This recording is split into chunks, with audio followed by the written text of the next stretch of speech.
Welcome, I'm Paisley, and thanks for stopping by to practice yoga with me today. I'm here in my backyard in Tehachapi, California with my sweet dog Lizzie.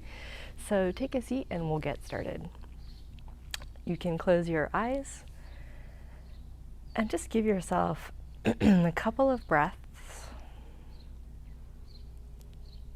to bring some attention into your body, to see how you're feeling today in your physical body. And if you notice anywhere that feels tight or gripping, just let that be for right now.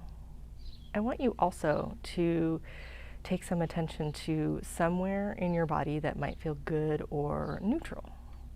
This could be the tip of a finger, the top of the head,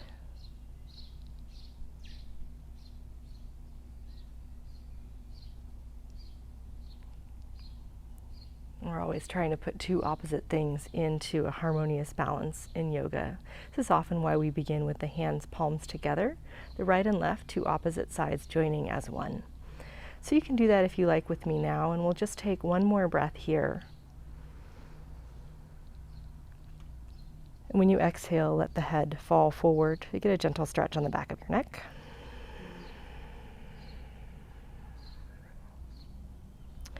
And then release your hands and begin to blink your eyes open. So we're going to start lying down today, and you're going to want to have a yoga belt or something like that. A scarf works really well. Let me turn this way. And once you get on your back, you can bend your knees and put your feet flat on the mat and just have the belt nearby. Then right at the top of your legs, you're gonna place kind of the pinky part of your hand, and you're gonna form like a diamond shape or a triangular shape, putting fingers across the low belly. When you breathe, you're gonna push the belly up gently into your hands as if you're moving the hands up and apart. And when you exhale, just feel that natural contraction that happens again. Bringing two opposite pieces together, the inhale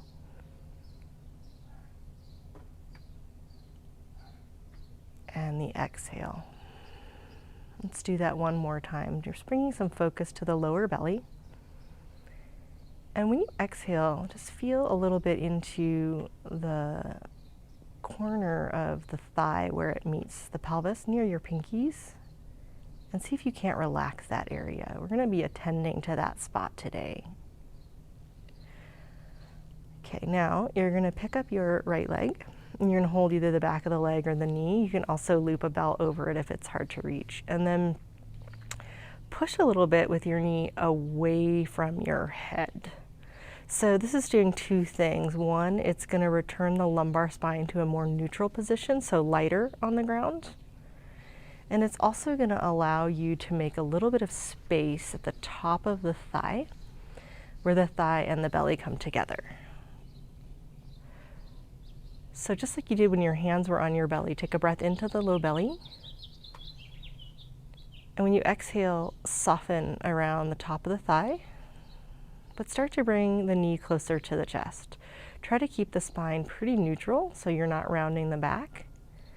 And just see if you can teach yourself to deepen this stretch without gripping in the hip flexors or the low back. So we'll hold here for 3 breaths. Just see if you can soften into the shape without needing to push for more.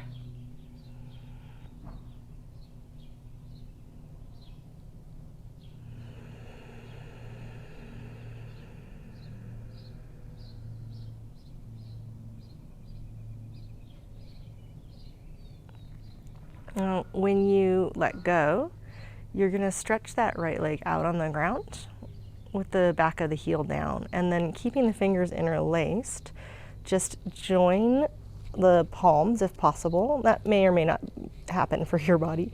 And start to reach the arms overhead. So it's almost like you're bumping a volleyball. I don't think I've ever said that reference in a yoga class before. And then just take the thumbs toward the ground overhead. Sweep your right leg towards the midline like you're trying to slide it to the left. Try to activate the inner thigh. And at the same time, can you quiet the hip flexor, the top of the leg? So I'm asking you to engage the adductors, the inner legs, to draw towards the midline. At the same time that you try not to clench up at the top of the thigh. So the low back is long. It's in a natural curve. I'm just going to lift a little bit in my shirt so you can see that. So the low back is not trying to smush flat on the ground. Instead, you're thinking of the inseam of your leg really long from inner groin to the big toe edge of the foot, and soften the ribs toward the ground and stretch the arms away from the head. Take one more breath.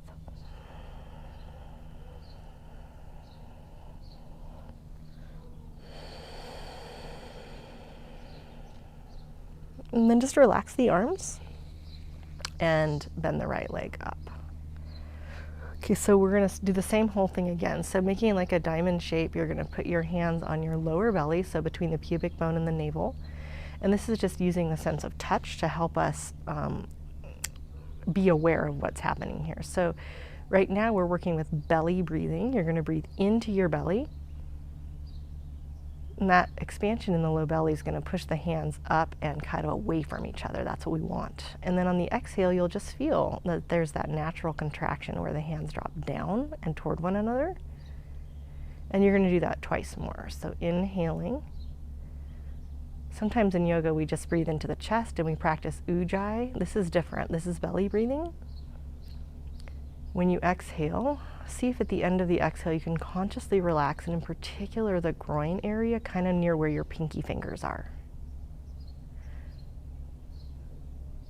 Last breath.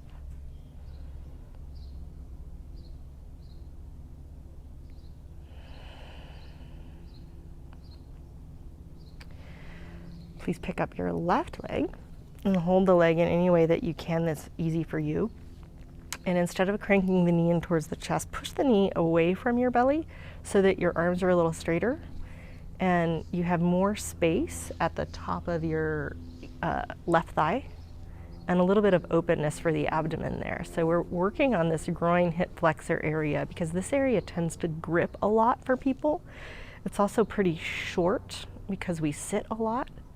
So right now we're pressing some weight into the tailbone to keep the neutral position of the pelvis and low back versus tucking the tail up to bring the knee in.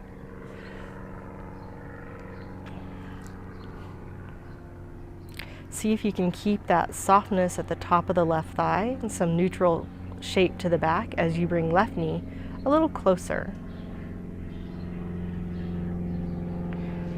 So we're in a big aerospace community here, so there might be more than one plane today. I'm sure you can hear that one.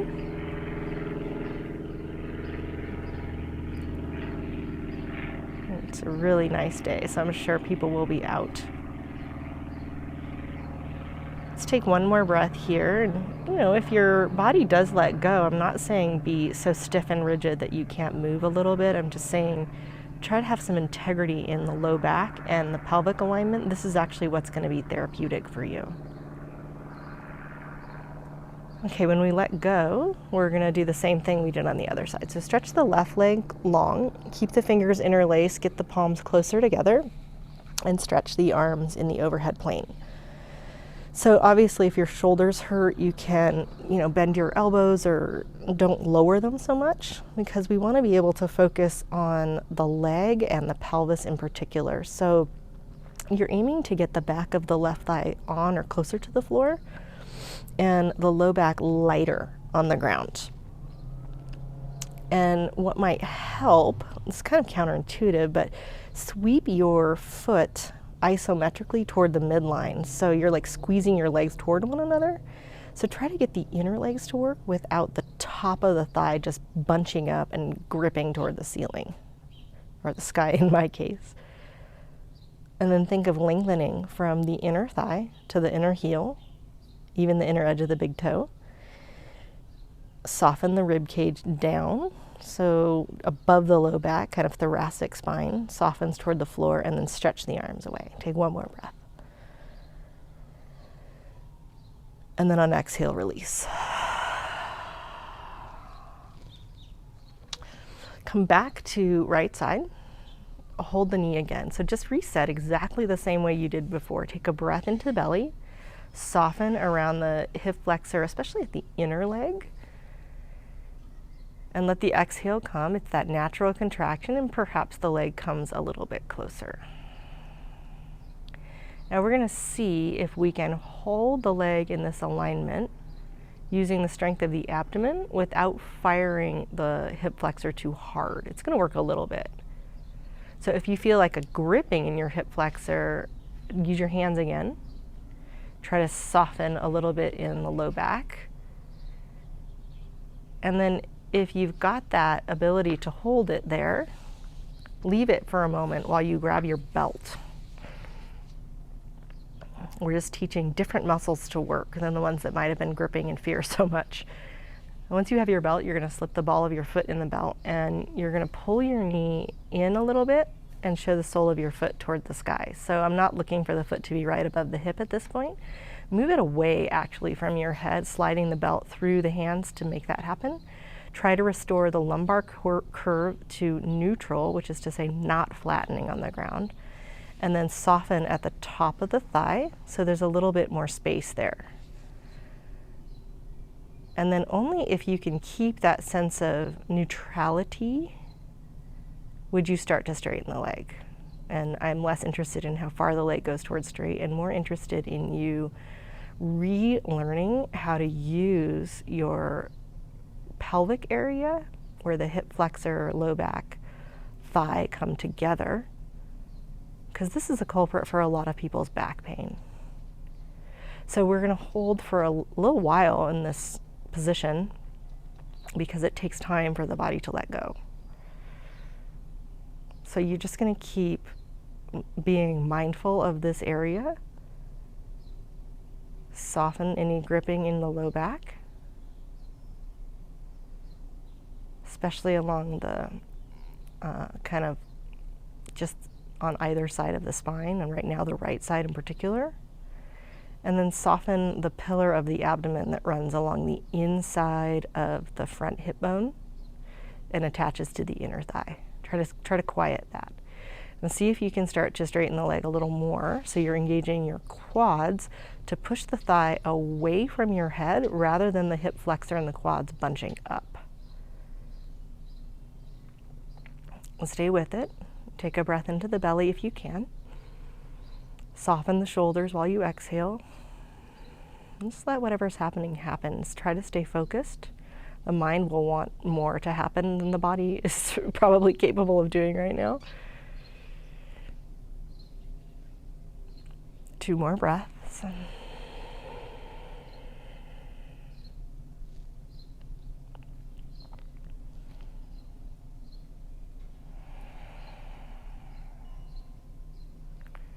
And then bend that knee and release your leg. You can just set the belt rather on your belly. Just pause. Feel right and left, these 2 opposite sides of the body, and notice any differences between the 2, any sameness between the 2. And then let's go to the left leg. So pull that in with your hands. You can hold the knee. On exhale, soften around the inner groin area, right where the inner thigh and pelvis meet. Try to keep the low back relaxed and somewhat neutral, so you're not tucking the tail too much or smashing the low back down on the ground. It's stable. And then you're going to see if you can turn on some abdominal muscles and let go with your hands. So for me, it took like years, honestly, to learn how to not just grip in my hip flexors and to use my belly instead. What I mean by that is it felt like the thigh would kind of bunch up near my pelvis. So if you're getting that to work, try to hold your leg up with those muscles as you find your belt again. And then eventually you're going to put your foot in the belt, and you're aiming your foot a little away from your head right now so that it's not too deep of a stretch yet. And you just slide your hands to where it's a comfortable position, and then just go back into that work again, softening at this place where we tend to grip a lot. We don't even realize we're gripping, but like deep in the core of the belly where the psoas is. Quiet that a little bit so it's not so clenched where it meets the thigh. It meets the thigh at the upper inner leg. So that's why we're paying attention there. Soften that, and maybe the low back can let go a little bit. And if the leg begins to grow straighter, great. If not, great. We're not really trying to impose like force into creating the shape that we think we're supposed to be in. We're just trying to let the body be where it is and relearn maybe a way to work here that might be more beneficial. So please stay with it for a few more breaths. Just stay focused. I'm looking at it like a micro focus. There's like a little, I don't know if it's a hair or a feather on my big toe. So I found an interesting thing to look at, and I would suggest you do that. Something that catches your attention that can help you stay present. Soften the low back. Try to relax the hip flexors, the inner thigh, really where the belly meets the inner thigh, the pelvic area. And then see if you can engage your quads. That's the top of the thigh, the front of the leg, without losing that softness, right? Strong but soft, two seemingly opposite things in balance. That's yoga. Let's take one more breath on this side. And then let it go. Put the belt away to the side. And then you can roll over and push yourself to all fours. Take a moment maybe. I mean, we were down there for a while. And when you get to all fours, you're going to come back to that same area at the top of the thigh. So as you move now between cat and cow, you're going to feel how that part is related to this shape. So as you tuck your tail, you'll notice that that part comes forward a little bit. And then as you back bend and arch your back into cow, you'll feel how they get a little bit more hollow and they push back in the pelvis. So just move a few times more between those two directions and notice this relationship between when the pelvis changes, the tops of the thighs respond.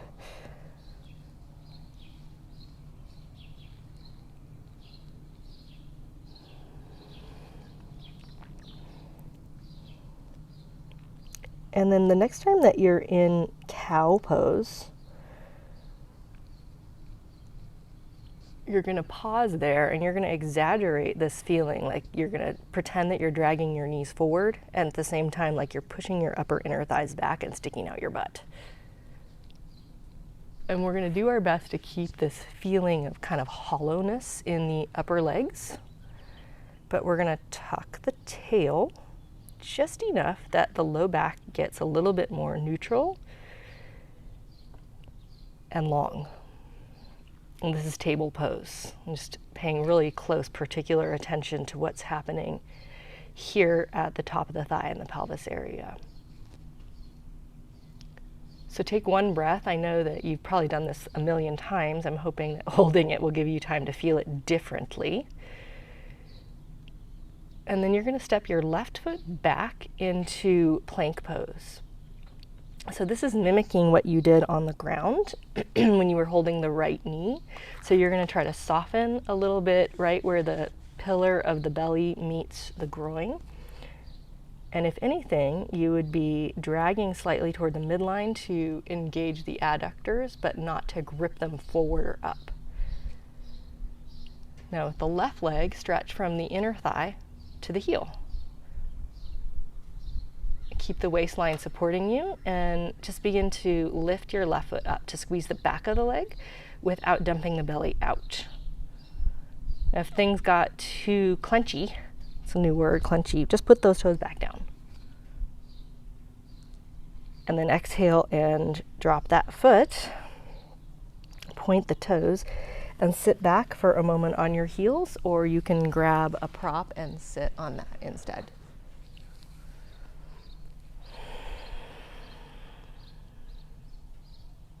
While sitting here, relax the hips down. So this area of the body this is a key, these hip flexors are key in running.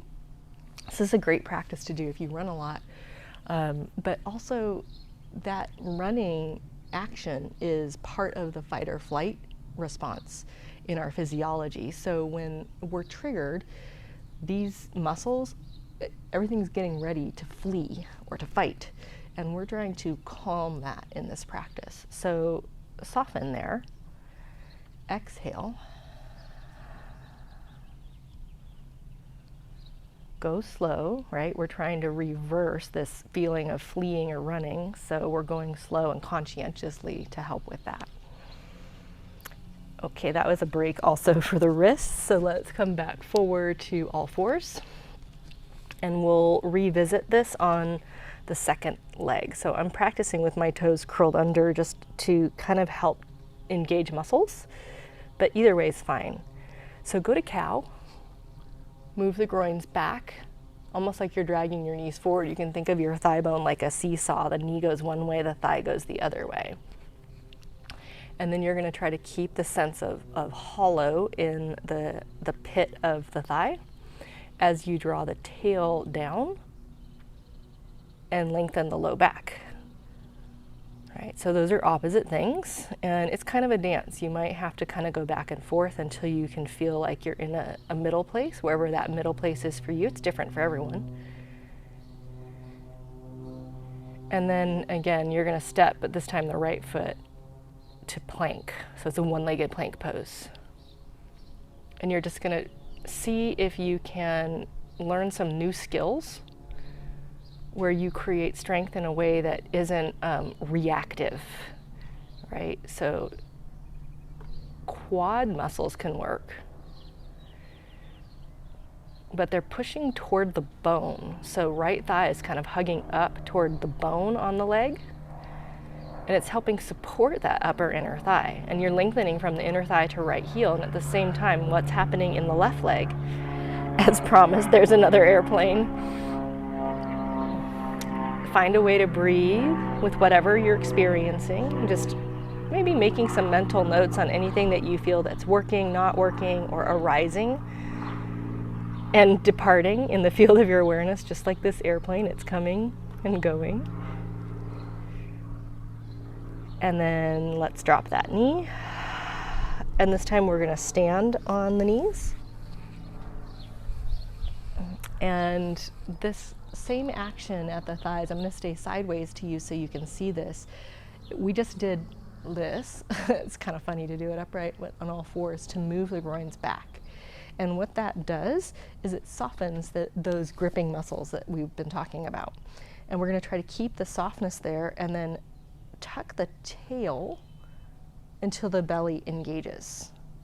And then keeping those in relationship, you're gonna put them right above your knees. So it's not squeezing the butt so hard that we're dumping into the low back and pushing the groins forward, nor is it just sticking the butt out in the back. We're finding a harmonious middle place. So top of the thighs in and back, tail slightly forward, zip the low belly up like you're putting on really tight pants.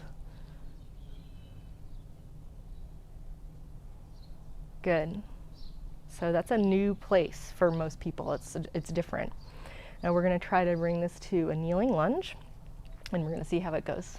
So take your right foot forward And we're going to stay pretty upright to start with right now. You're going to use your hands, and what I mean by upright is not deep in the lunge yet. So the back leg, the left leg, is going to repeat what we just did when both knees were down. So we're going to tilt the pelvis, so this is called anterior forward tilt, until we can move the inner thigh back a little bit and hollow out the groin. And this is a good time to take one of those belly breaths. And then on exhale, you can tuck the right hip under and the tail down against the thigh that's pushing back.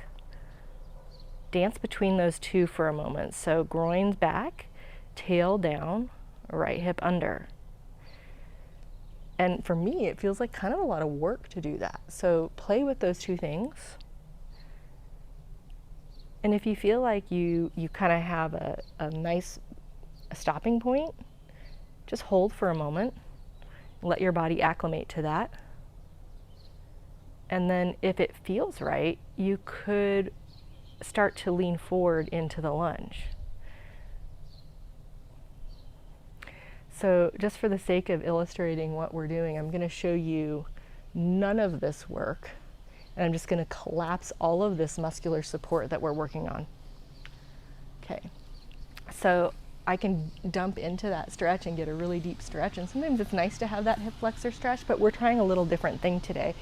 So from here, I'll back out of it and show you what we're working on. So you squeeze the legs together and you move the top of the thighs back, tilting the pelvis to move the groins into a more hollow position. This is the interesting thing about filming outside. I don't know if you can hear that or not, but this is yoga, right? I'm just working with where we are. Once the groins are back, we tuck the tail and we try to keep that relationship as we bend into the front leg. This is going to align the psoas differently in the pelvis, and the hip flexors are going to stretch in a more supported way. Okay, we've been there for quite a while. So let's switch out. I'm going to turn around for this one. I'm going to move my little mic over to the other side. Hi, Lizzie. Okay, so with the left leg forward, stay a little bit more upright. And with a gentle squeeze of the legs, you can access this power to tilt the tail back, pubic bone down, and the top of the right thigh to a more hollow place. And we're doing our best to maintain that as we tuck the tail enough that we feel length in the low back and some support in the belly. Not so much that we're flattening the low back and rounding. So this is subtle work, but it's the kind of work that can really transform challenges with the low back. So when you feel like you have this sensation of like, in quotes, getting it, like if you kind of got yourself in a place where you've got the tail and left hip tucked down, but some resistance pressing back at the top of the right thigh, then begin to go deeper in the lunge, as long as you don't lose that, right? And like I said, it's a dance. This is not perfection that we're looking for. We're just looking to learn something new and to support ourselves in a different way. It's more balanced. Okay, so we'll just repeat the actions. Take a breath into the belly. That'll help with just softening and letting go of kind of gripping. And then tilt the pelvis so that the low back goes in or forward to the body. And then imagine you can drag the right knee forward so the top of the right thigh goes back. Simultaneously tuck the tail against that backward action. And then bend into the front leg more.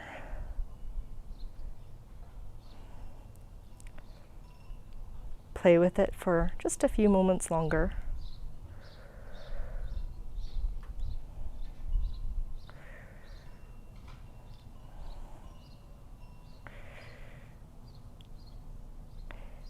And then when you're ready to get out of that stretch, you're going to step your right foot forward so that you're in a forward fold but with your feet kind of on the wider side, so like at the edges of your mat or something like that.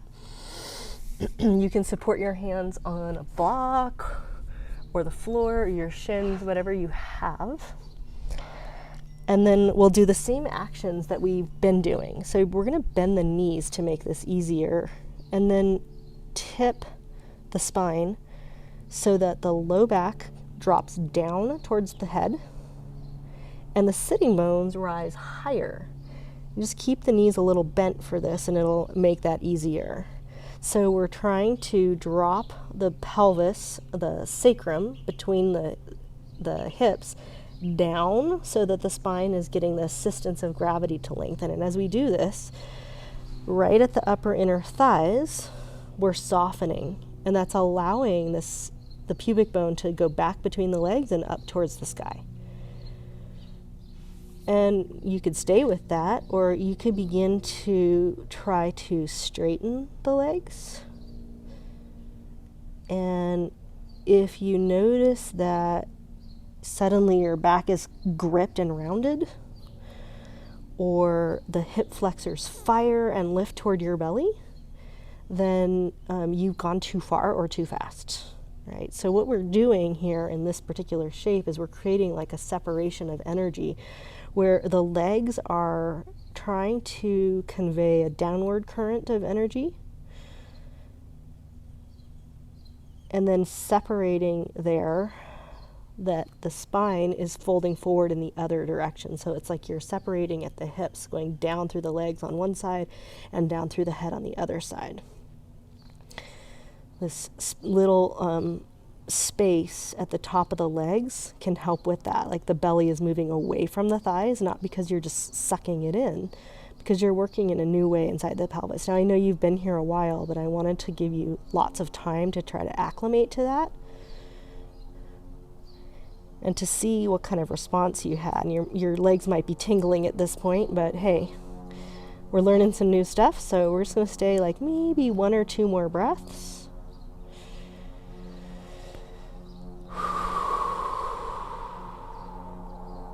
And then we're going to bend the knees. The head has been down a long time, so we're going to go slowly here to stand up.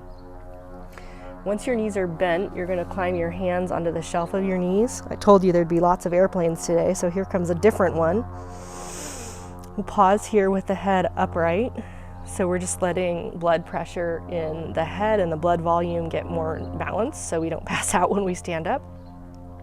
Start to shift the weight to the legs. Noticing if you go to an old pattern of holding there, and if you do, trying to implement new information you've learned, slowly starting to stand up into an upright position. And then once you're there, I want you to stand with your feet about hip width apart and just see how your back feels. Right? So in a standing shape, we have a downward current of energy through the legs. We call this apana in yoga. It's the other half of prana. So prana is upward rising and apana is downward rising, and we want both all the time. Those two opposite things. So we're just going to play with the same shape in Tadasana that we've done this whole time. So the groins, this area we've been working at, is here.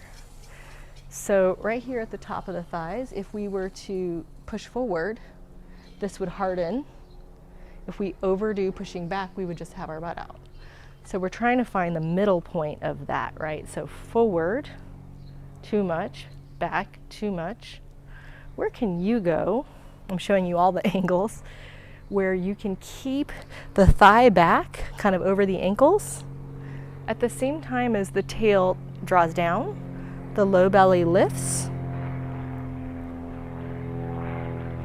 and maybe you feel some engagement deep in the pit of the stomach instead of in the hip flexors.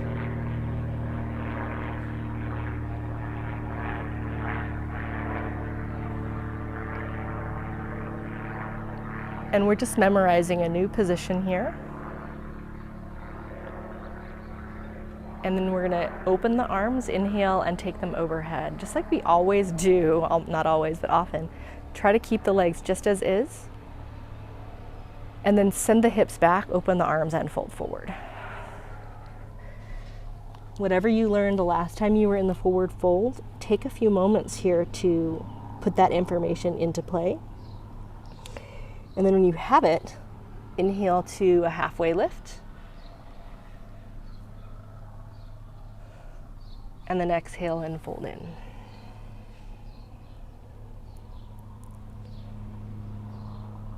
Then begin to walk your hands forward, step your feet back, come into dog pose, and you guessed it, yep, we're gonna work on the same thing here.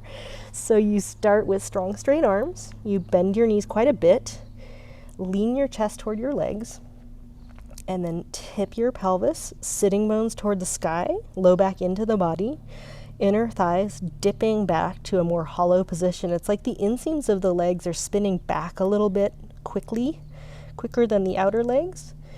And then once you have that softness and the hollowness of the upper thigh and inner kind of belly pit of the stomach, groin area, take a breath into the belly as if your hands were there. When you exhale, start to push the quads back, just catching yourself before the old pattern of gripping might start to come back in. So I'm less interested, again, just like when you were on your back and your legs getting totally straight, I'm much more interested in you creating healthy alignment for your low back, your hips, your pelvis. So stay with it. It's like you're micro readjusting, little micro adjustments back and forth of these opposite actions of the inner thighs soft, tipping back deep in the pelvis, but then the quads working. Those seem like opposites. Lengthen the low back, but not rounding. It's harder here, especially if you have tighter legs. Take one more breath. And on the exhale, just drop your knees and come into child's pose.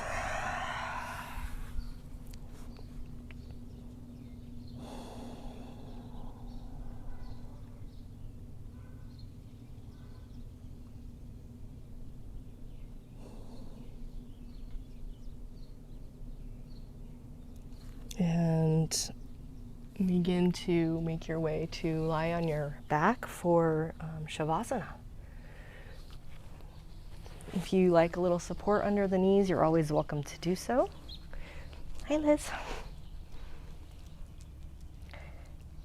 The Shavasana, it's really important not to skip that, especially when you've done some really fundamental work like this. Even if it's just a minute of lying down, it's going to help assimilate the changes that you've made.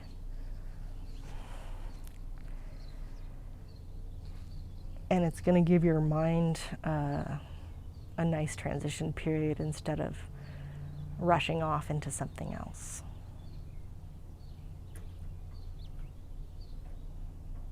So just for the next few moments, focus on the natural flow of your breath.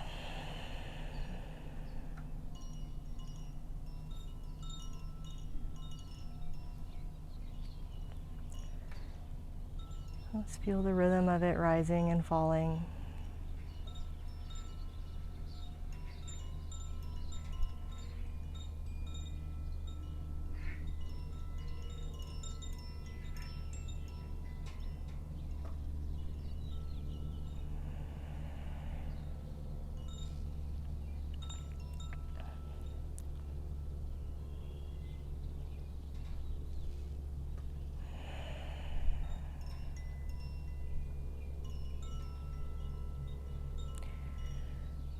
And with your awareness, go down into the legs now and just notice anything that you feel. They might feel like heavier, like in a good way, like more relaxed. They might feel closer to the floor than they normally rest, just lighter, tingly, I don't know, just notice anything different there. And then start to softly open your eyes if they're not, and just see up and out, and just see if there's anything interesting or a color that's coming into your attention.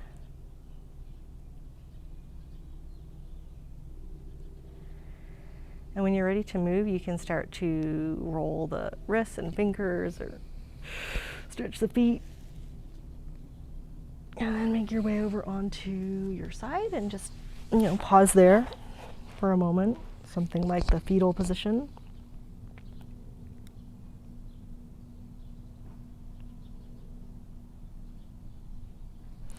And then try not to kick. That would negate all that work you did in your legs. Just push with your hands so you can sit up slowly. You can sit in any way that's comfortable for you, obviously trying not to grip in those areas we've worked so hard to realign. And then take whatever upright posture with your spine you can. Close your eyes if that feels safe to you. Take a breath. On exhale, relax in the shoulders. And if you find it meaningful, you can join your hands at your hearts